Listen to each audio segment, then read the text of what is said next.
Berupaya tingkatkan kualitas dan standar penguji tes fisik atlet sesuai Permenpora 15 tahun 2024, pelatihan kompetisi tes fisik nasional digelar di Bekasi, Jawa Barat. Tes fisik merupakan salah satu komponen utama dalam kegiatan pelatihan cabang olahraga.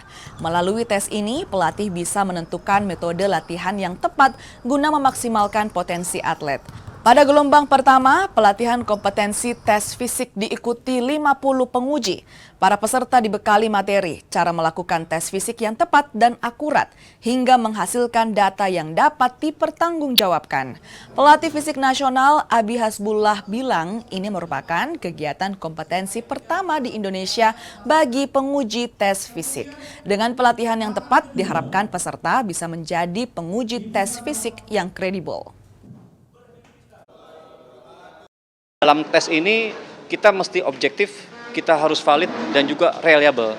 Dan tenaga ini kita dorong ke arah sana supaya dia menjadi tenaga independen yang betul-betul memberikan edukasi yang bagus, melaksanakan tes yang valid, sehingga output hasilnya pun akan valid.